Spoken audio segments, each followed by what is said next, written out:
ও মা আজকে লাঞ্চের মেনু কি? আজকে লাঞ্চের মেনু আচ্ছা ও মা এ না এটা ফোন দিয়ে দিবে। Oh wow, thank you. Welcome. Toffee খেতে কার না ভালো লাগে বলো, সেটা যে বয়সেই হোক না কেন, হ্যাঁ ভীষণ ভালো লাগে। ফুলদিকে থ্যাংক ইউ বলে দিও। আচ্ছা, আজকে লাঞ্চের মেনু হচ্ছে, এদিকে আমি এখন পুঁই শাক করছি সমস্ত সবজি দিয়ে। ফুলকপি আছে, বেগুন আছে, আলু আছে, মটরশুঁটি আছে, আর আছে হচ্ছে একটা গাজর শুটকো হয়ে যাচ্ছিল, তো সেই গাজরটাও দিয়ে দিয়েছি। এই দিয়ে পুঁই শাক করছি। আমার জানো তো পুঁই শাক একটু ঝোল ঝোল খেতে ভালো লাগে, আর আবার দেবাবুর একটু মাখা মাখা। তো আমি কি করি, এর মধ্যে সামান্য একটু জল দিয়ে হালকা মাখা মাখা করবো, মানে যাতে আমারও ভালো লাগে ওরও ভালো লাগে।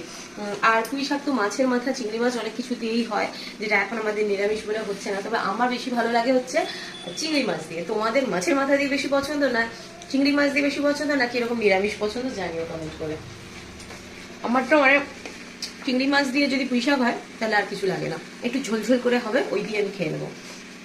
যাই হোক, আর এদিকে আমি একটু ডাল বসিয়েছি, আজকে ডাল সেদ্ধ করব। ডালটা আর একটু ফুটে এলে ওর গ্যাজাটা কেটে দিয়ে জাস্ট একটু নুন হলুদ আর কাঁচা তেল দিয়ে দেবো, ব্যাস, আর কিছু না। আর লঙ্কা তো দিয়েছি। আর এদিকে হচ্ছে ভাত, এখানে দেবাবুর রুটি রয়েছে। ভাত রুটিটা আজকে সমাধি করে রেখে গেছে, আর সকালবেলা তরকারি খাবার জন্য রুটিও ছিল, সেগুলো সব দিদি করে রেখে গেছে। ওর একটু তাড়া ছিল, তাই আর বাকি কিছু করতে পারিনি। আমি এখন ডাল বসিয়েছি, শাক হচ্ছে, আর এখানে দেখো ফুলকপি, কড়াইশুঁটি, আলু দিয়ে একটা ভাজা করব, আর পাঁপড় ভাজা করবো। এই হচ্ছে আমাদের সিম্পল লাঞ্চ মেনু, যেটা শুনে অলরেডি এদিকে রিওর মুখটা এই যে শুকিয়ে আটি হয়ে গেছে, কিন্তু কিছু করার নেই, আর কটা দিন বাবা, তারপরে আবার খেও, ঠিক আছে। এই হচ্ছে আজকে আমাদের লাঞ্চ মেনু। আর আর আরেকটা কথা হচ্ছে,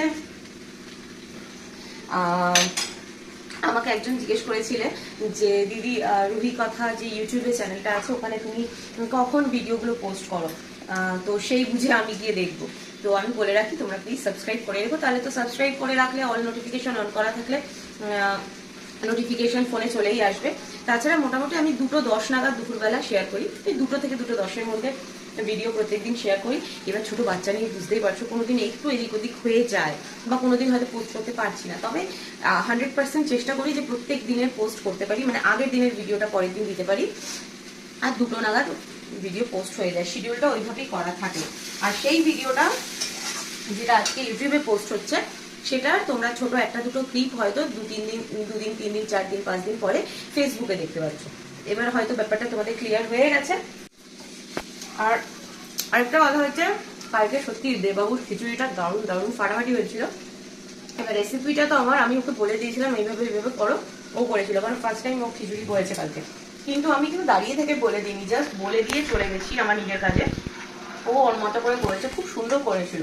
তো তোমরা অনেকে রেসিপি চেয়েছো আমার কাছে, যে রেসিপিটা শেয়ার করো, রেসিপিটা শেয়ার করো। তো আমি 2-3 দিন পরে আবার যেদিন খিচুড়ি করবো সেদিন অবশ্যই শেয়ার করবো। যদি সেদিন দেবাবু রান্না করে তাহলে তো খুবই ভালো, আর না করলে আমি যদি করি তাহলেও শেয়ার করে দেবো, কারণ রেসিপিটা অবভিয়াসলি আমারই। তো যাই হোক, চলো টাটা।